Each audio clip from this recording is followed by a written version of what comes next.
Hello everyone, welcome to my channel Telecast-tv. I'm Miracle Hangala. You're watching an exclusive interview with APC Chieftain Sani. APC Chieftain dropped bombshell. Tinubu could lose in 2027. Peter Obi effect was revealed.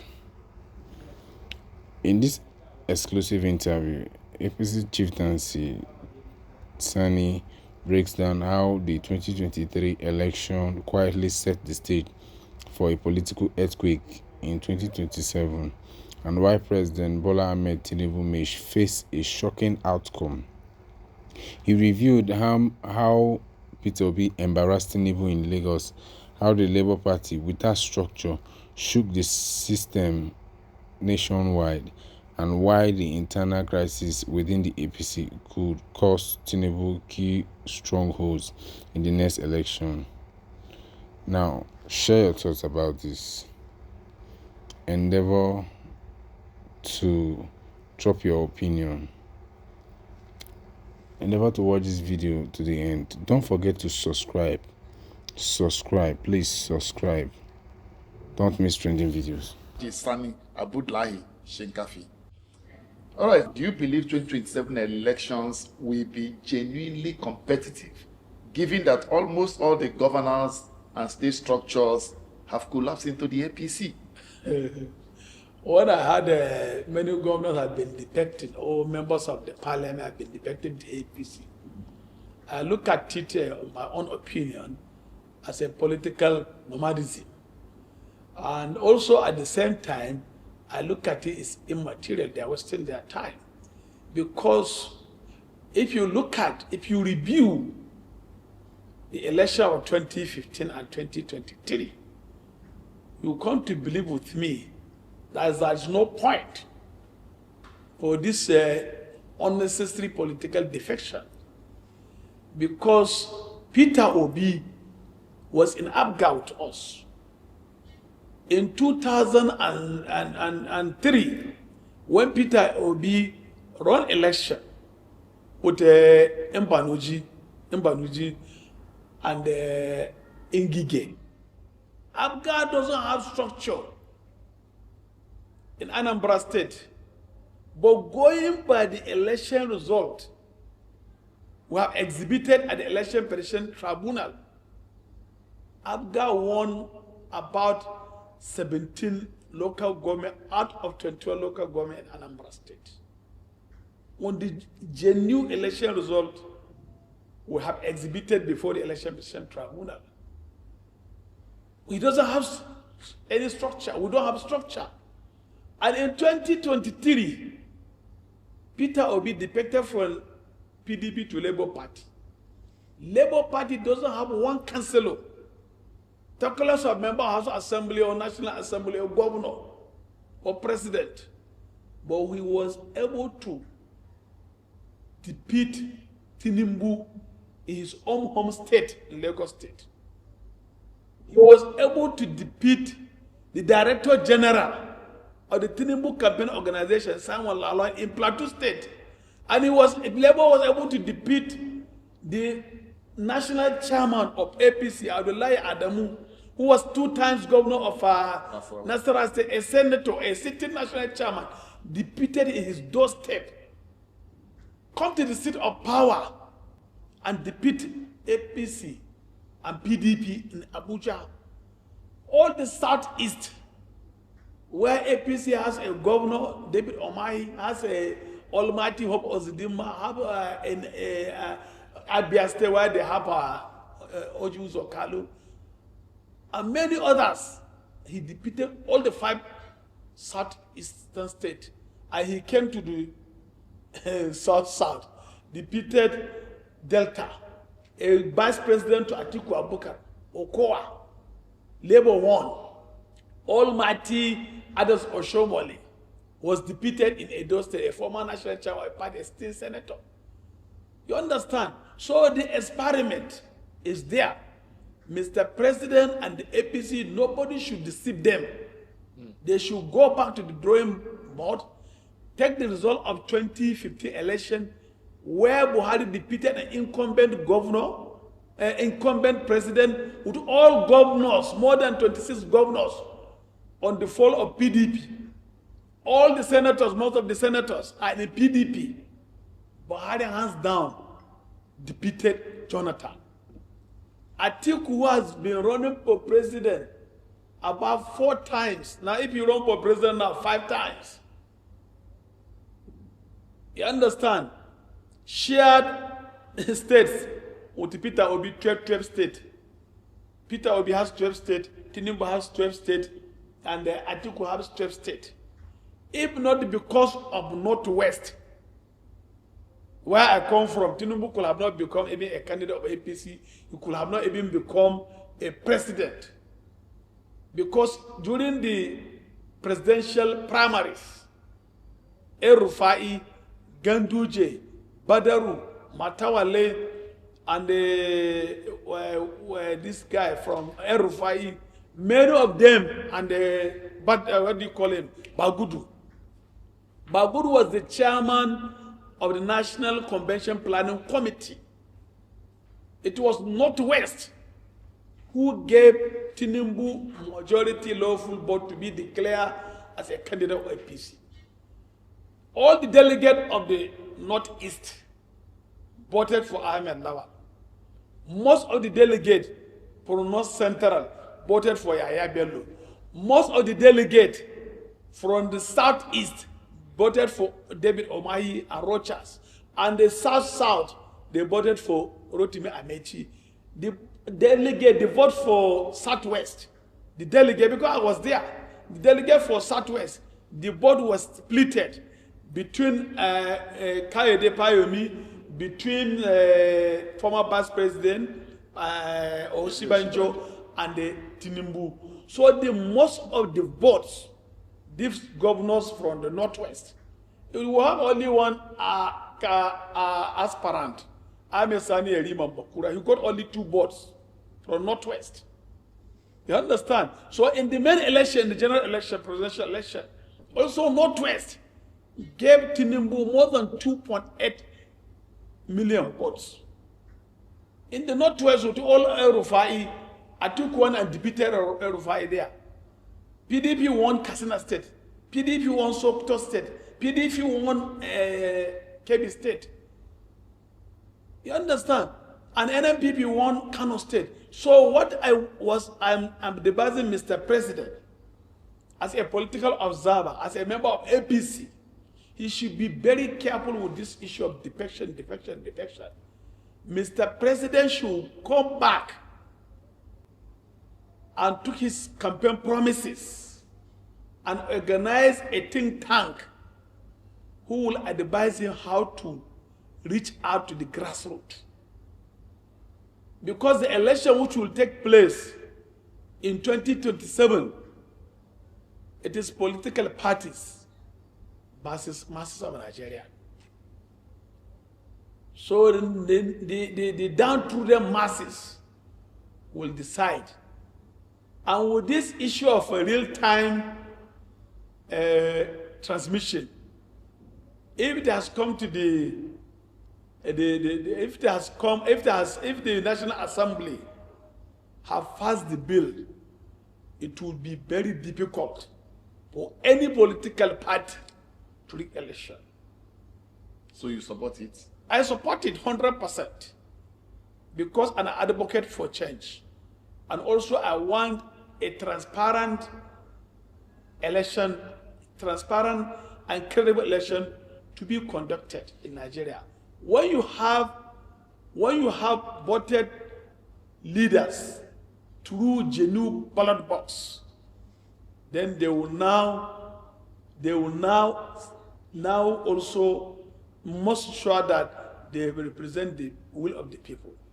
But when you don't have people who come, when you have leaders who come through the back door, don't expect good governance.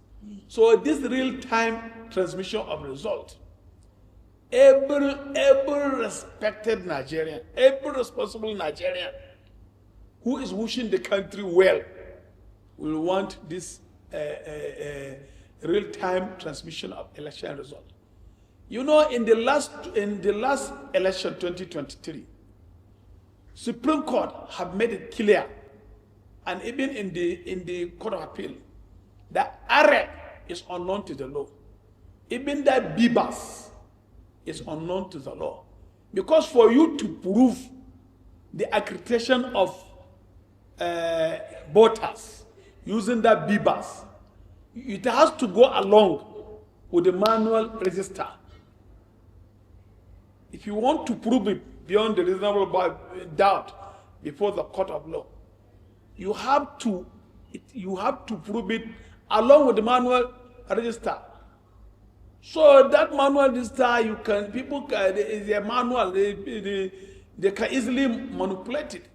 But that real-time transmission, in a literal meaning of that real-time, it means instant transmission or immediate transmission of data collected. So if it has been incorporated into the amended Electoral Act 2022, you understand? If it has been incorporated into the amended Electoral Act 2026, most of these senators and these governors and members of the House of Reps, and even in the House of Assembly, most of them will not come back. Because some of them come through the back door. But that real-time transmission, which House of Reps passed into law, if the National Senate adopted it, most of them who are making unnecessary debate or unnecessary argument will not come back to their seat in the National Assembly. Because 97, Mahmoud Yakubu say there is 97% internet coverage in Nigeria. When you have only 3% of area where there is no network, is it not a shame for a sitting senator inside the National Assembly chamber who said there's no internet network in his community, which I have been there in that community live. I went to Egbere. Egbere, I went there. And I've been using my internet there. If you go to Harpia, you go to almost part of our Abia state, there's internet coverage. And if there's no internet, what was the city senator doing there? Why can't he deploy internet services? You understand how much it will cost him to deploy Starlink in many of these communities? You understand? So the senators, most of the senators are not doing what their constraint brought them to come and do in the National Assembly. I'm telling you, this is my own personal opinion, and I understand, and I stand by it. President Tinubu, a lot of persons are divided. Some are saying, is he strengthening democracy or weakening Nigerian democracy? While his critics say this administration is using security and emergency powers as political weapons. Yes. His economic policies are pauperizing them, pushing more into multidimensional poverty. Yeah, but he has refused to review them. Yeah, you see, people like us who are students of, who are management scientists, are students of management, we look at it in various angles. We heard stories that in 2019, while we were still in Abga, that you evicted some persons who were using your property for voting Muhammadu Buhari then. We don't know how true this is. Can you run us through what is that? No, that one is just a mere political mischief making. And, in 2019, I ran for election. What made me to eject such people in my house? Some of them are IDPs, and they were given to 200 naira. To 200 naira. Then APC were buying boats. They were giving the 200 naira to sell their boats. So I was telling them, say, before an election day, I went for my electoral campaign. And during the electoral campaign, I urged the voters not to sell their votes. They bought from their conscience. But these IDPs were displaced, more than 100,000 of them camped in Shinkafi. All my property, including my peeling station, which I inherited from my late father, they were occupying all those places. So they were suffering. It was very difficult for them even to eat, to have a 1 square meal. But when it comes election day, during the presidential election and the governorship election, they were selling their votes to 200 naira. So I tell them, okay, since you have been selling this your vote to 200 naira, go and continue selling it. You should bucket from my property. Because I have seen no reason why, when you are suffering, the government on that place, as at then, cannot protect you. You were displaced by the activities of this armed bandit. All your cattle have been rustled. You have abandoned your farmland, your businesses, and you are camped here in the primary schools and other primary center. And some well-meaning Nigerians in our community offer this shelter for you, giving you food. Now you have been selling, you have sold your bought to 200 naira. So the food we have been cooking for you, go and use that money to cook. After some days, when I left, my wife called back and tell them, say they should forget about me. It's just because I'm not happy with the way they have been behaving. So that's why, they should continue to stay there. Up to today, as I'm talking to you, they are staying there, most of them. All right. Even in Gusau, the state capital, most of my property, I'm not giving it out for rent. I give it as a philanthropy. I run a charitable organization, One Boy Shinkafi Charity Foundation, where we empower less privileged and orphans to go for a higher institution. Even to run master's degree, not PhD, I don't sponsor PhD, or master's degree, HND, diploma, NC. So we did it. That's really for nice. our heart, not for political reasons. All right. Beyond politics, Yeah, and as a devout Muslim, yeah.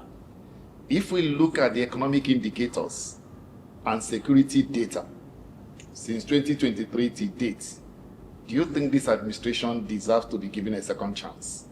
Yeah, you see, the issue of second chance is left for Nigeria to decide. But on the issue of the economic indices, I've said it earlier, and I've said it in different fora.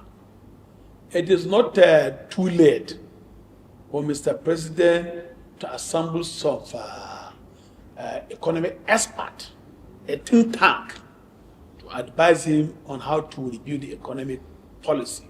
It really is not in doubt that a serious economic hardship is eating many segments of the society. With this importation of food items, economically, it's not good for the country. Economically, as an expert, I tell you, I'm a management student, because you will have to. What you will do to look at the macroeconomic stability. You have to look at the investment, capital, and production, and consumption, and even employment. So when you import, when you import these food items, the local farmers will be unemployed, and it will affect their personal income per capita, and also it will also affect even the national economy by the gross domestic product. And also, it will also affect their personal investment. So, when you look at it, over-dependence on importation, it is going to be a serious, it can bring a serious economic downfall in a country. So whenever you are going to make such window of importation of food items, there should be a time limit. Maybe you should give, maybe you say you often border or you allow importation of these food items for 90 days or 60 days. But when you leave it often, without any time frame, automatically the local farmers will suffer it. Because some of the farmers in the northern Nigeria, even in the southern Nigeria, are doing farming is two ways: for food consumption and also for the cash crops. So when you say you import, automatically the local farmers will be in trouble. And those who also take a credit facility from banks, agricultural loan, automatically, unless and until the government will give them waiver. But you know that this issue of insecurity also have contributed to food insecurity. Most of these farmlands are not cultivated because the bandits will not allow this peasant farmer to cultivate their farmland unless and until you pay some taxes or levies. So this thing is true that people actually pay taxes in. Yes, now it's not in doubt. You understand? We have government within government. All this ongoing space are being governed by this bandit, and all these bandit kingpins, all of them have their catchment area. They have their own territory where they govern. Really? Yes. So it's not in doubt. You understand? So that's why we have been saying there should be a serious military actions against this armed bandit. Issue of reconciling or making peace dialogue with the bandit, it is immaterial. So you don't support? I don't support it because I have been in a committee for finding lasting solution to armed banditry, and we have engaged in peace dialogue with bandit. And at the end of the day, they have breached the agreement. So they are not sincere, they are not honest, they are not reliable. All right, about a month ago, that's in January, the APC Zamfara accused one of your associates, Yes. Babangida Shinkafi, of forging membership cards using the name of a known bandit leader, Bello Toji. Did this happen? And what is your direct response to that allegation? That allegation is malicious, baseless, and highly mischievous. You see, the Babangida Aliyu is a ward chairman in my own ward, Shinkafi South. And he's one of my strong supporters. Because he's from my own ward, electoral ward, Shinkafi South. And when Matawale was a governor of Zamfara State, he was also a director general in Matawale administration. So I'm looking at the forged or falsified membership card. The code they forged is a Zamfara code is 36. And also Turji is not from Kwari. He's from Package under Korea Ward. And before you are to be registered, you have to bring your NIN, National Identification Number, this national ID card. And you have also to submit your voter's identification number. So how on the earth can Babangida or can Turji even get registered? Babangida has been excluded as a ward chairman from the whole exercise. He has been suspended illegally by the leadership of the party in the state, also in the local government. They are in court, in the state high court, trying to sort it out with the leadership. They are in court. The case has been adjourned to 26 February. So they are just a mere allegation, trying to use it as a scapegoat. You understand? He doesn't have even such knowledge to manipulate such to do that in a computer. When they are even talking about all these things, Babangida is in Sokoto doing his business. So he was invited by the Department of State Security Service, and he went there and made statement, and he reported about 3 days. He was going there for about 3 days, and they collected his cell phone. After all the forensic audit of his phone, they have not found him wanting, and they have granted him bail and they cleared him. So you assume it's a political smear, not a security issue? It's just they want to use it against me because he was a ward chairman from my ward, and he was one of my strong supporters of Wamba Shinkafi Democratic Ward. So it's just a mere political propaganda trying to get undue publicity. But they know what they are doing. They know that even looking at the figures of the top 20 states who have top 20 states which APC published, you cannot find Zamfara's name on it. There was no turnout on the APC membership registration in Zamfara State because of the division, because of disunity. As I'm talking to you, there was two attempts to assassinate me, just for mere political motives. Serious? Yes.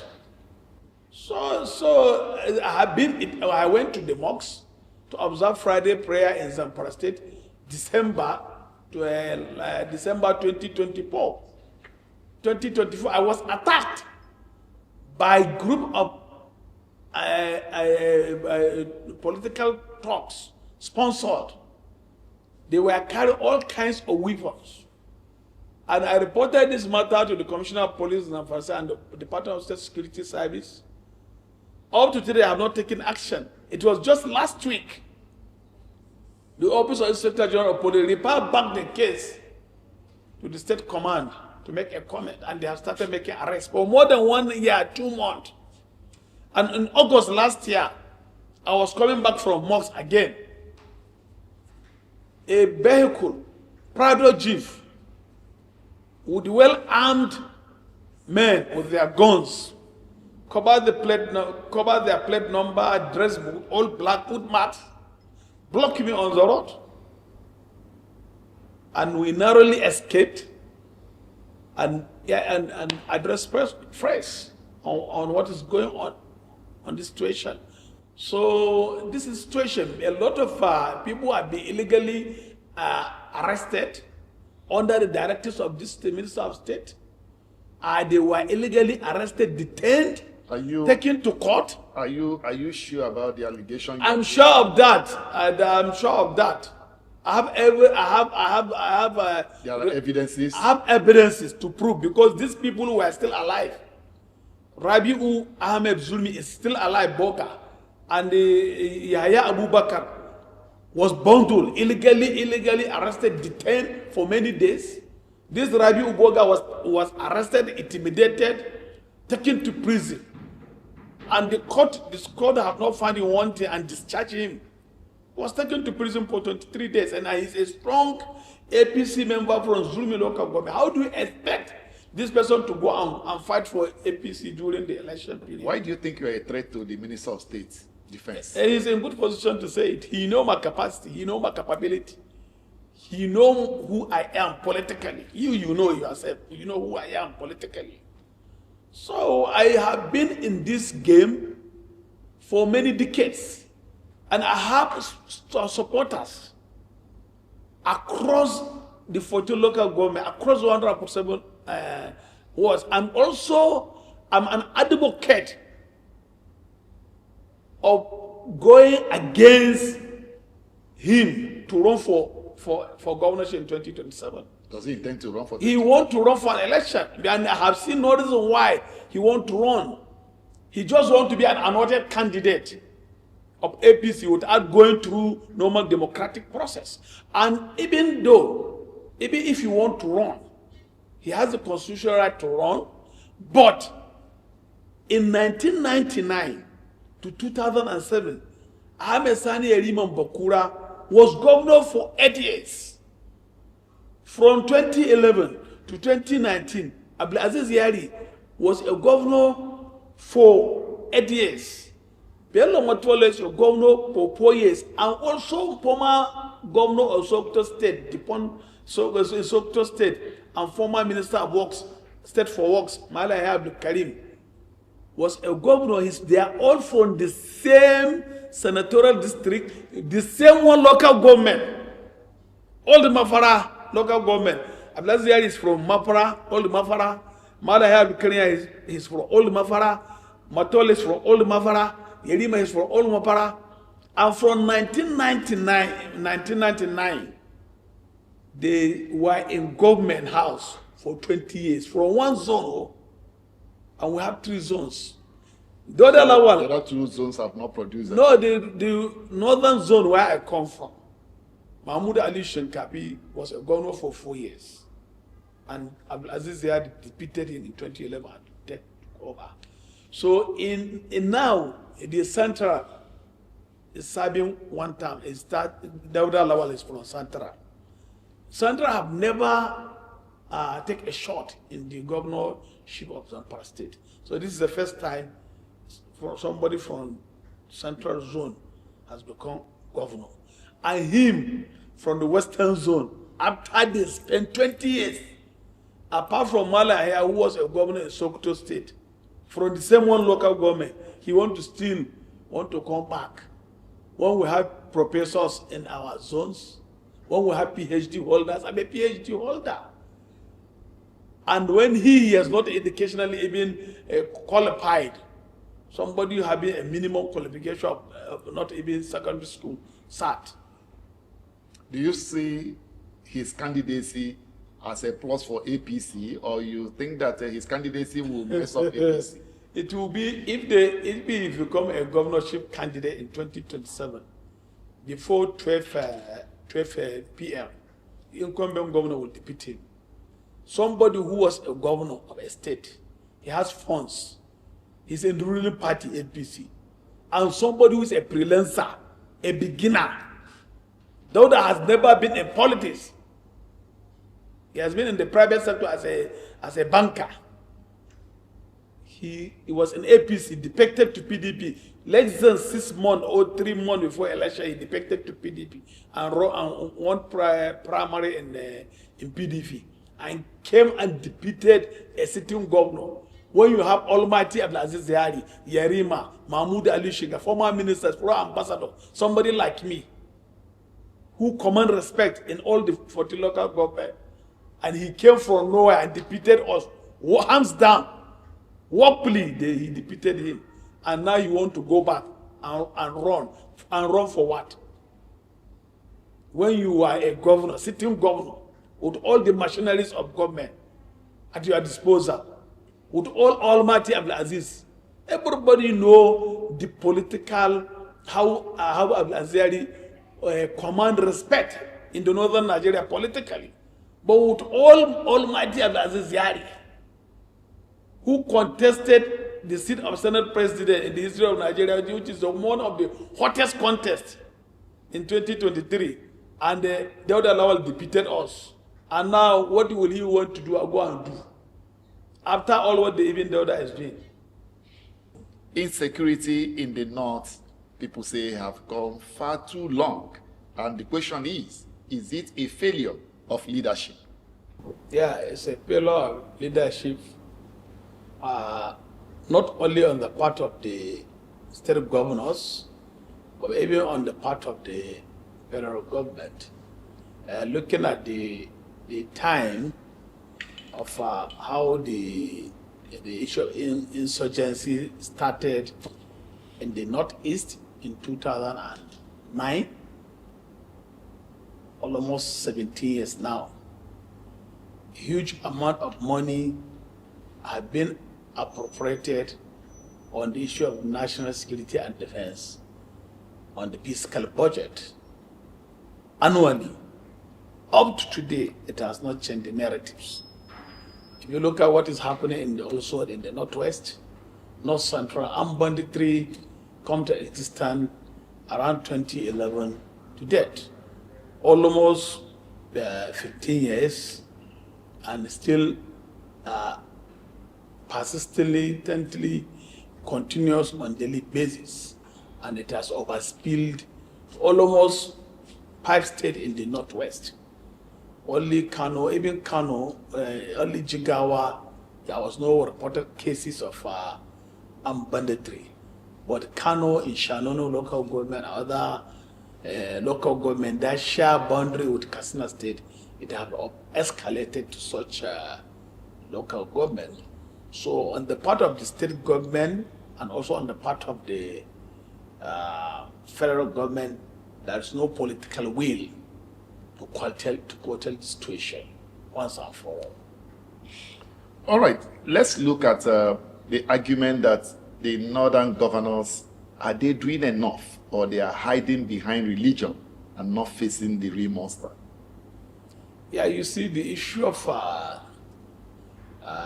religion may not arise in this situation. I may say there is a higher level of allegation by some security analysts and security experts and even political observers. Most of this issue of insecurity, some politicians, unpatriotic politicians, are using it for political gain, especially if it is pre-election year. So most of the politicians have been using it as a yardstick for electionary campaign against the incumbent government.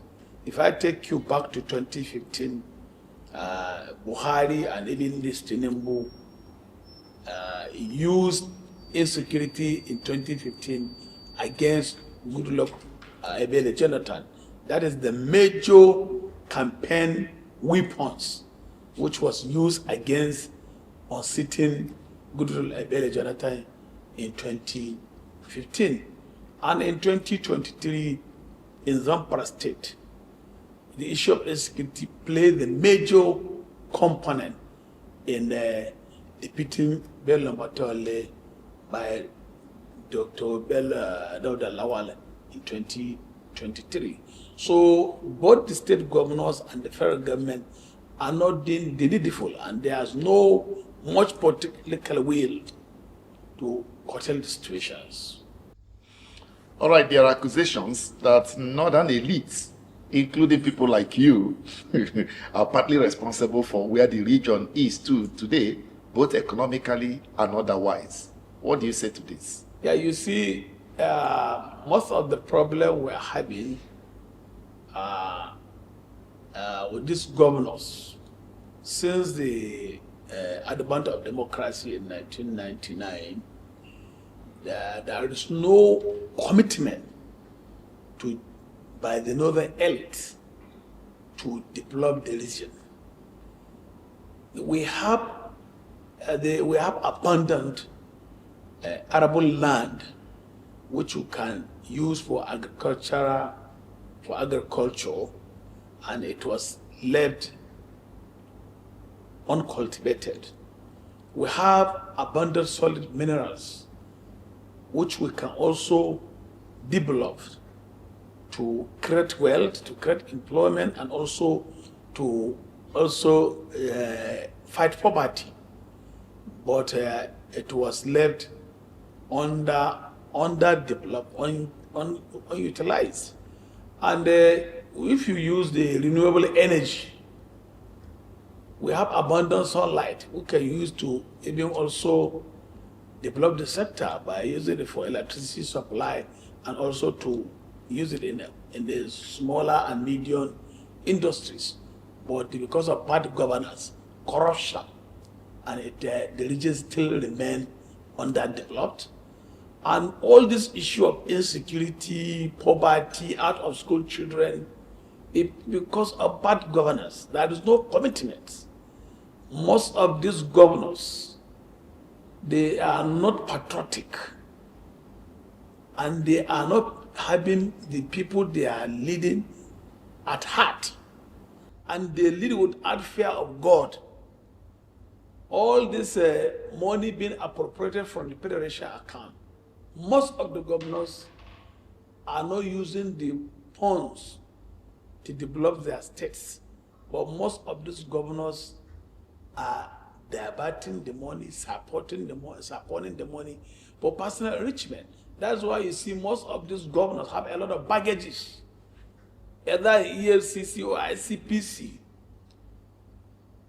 Understand, most of the former governors cut across the southern and the northern states, all of them have a lot of baggages in billions, in trillions at EFCC, ICPC, and other anti-graft agencies, because they don't have a manner of patriotism to develop the state they have governed or they are governing.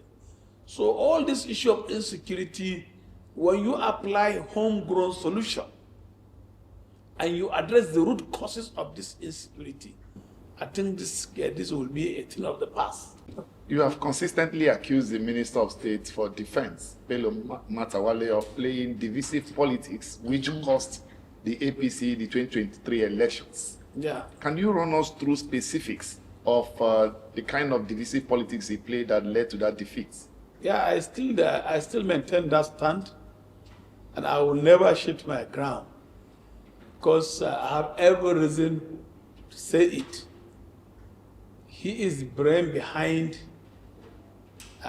all the divisions, all the hatred, all the fragmentation and the internal party wrangling in APC in Zamfara state. As far as he remains a minister, and as far as he also remains as son of the leaders of the party in the state, the party will never, ever win any meaningful election in Zamfara state. Even ahead of 2027? Ahead of 2027, it will be a disastrous outing in 2027 for APC. The votes Tinubu got in 2023, he will never get it in 2027 in Zamfara state, because of the high level of division, hatred, harassment, intimidation of the APC members by the Minister of State for Defense. He is the one who has been hatching all acts of hatred, all acts of disunity in APC. As I'm talking to you, I have been a national secretary of APGA for 2 consecutive terms, and I have been governorship candidate 4 times in 4 seasons elections in the President politics and also in Nigeria. You cannot sweep my name under the carpet. But as I'm talking to you, I defected to APC in 2021. I defected to APC a day before Matawalle joined APC. But now the APC have invented e-membership registration. So as a member of APC, I wanted to revalidate my membership. And the puppet he recruited, in my own word, said, they say I should be excluded from being registered as a member of APC. I personally wrote a letter of complaint for my exclusion from the e-registration. The national chairman of the party have not acted promptly up to today. He invited me to his office. We started discussing with him, and he said he has a call from Mr. President, that he has a meeting with Mr. President is going to Villa. I should come next day. I went next day, and he was not in the office. So if the chairman cannot address the issue of party crisis in Zamfara state, I have not seen any bright future or future election in Zamfara state. the party national leadership or the National Working Committee or APC made an editorial on the time and schedule of activities for national convention, state congresses, world congresses, and also local government congresses, and advertise the sales of forms for delegates, world delegates, and national delegates for national convention. When I contacted the director of organization that I want to buy forms for some of my supporters across the 14 local government and across the 147 wards who want to aspire for some elective positions in the party, they say the form has been handed over to minister. And every state where they have governors, that is, APC has 30 governors, the form has been handed over to the governors. So why is internal democracy? So it means that there is no competition. The party is not trying to adhere to the democratic norms and values. So looking at these forms have been advertised, bank accounts have been published in the national newspaper, that any intended aspirant who want to aspire for these positions, as it was advertised on the national dailies, should come to the national headquarters, director of organization, and buy this form. And when we make call that we want to go and buy this form and make payment, the officer in the director of organization reliably told me that this form have been handed over to governors. And some have been, where there is no APC governors, have been handed over to the minister in that state. So as for Zamfara, somebody like me who has been excluded up to the day e-registration was closed 8 February, my membership as member of APC have not been rehabilitated. And up to today, I have not denounced my membership, neither resigned from APC. I still maintain, in principle, I'm a member of APC. So the Minister of State have hijacked the party structure. He have hijacked everything, and there's absence of internal party democracy in Zamfara State. And with what is happening, if the chairman, if the national chairman have not been careful with these money bags and governors and godfatherism in APC, the party will explode after this Congress or after party primaries. And it will be disastrous to the party in 2027 general election.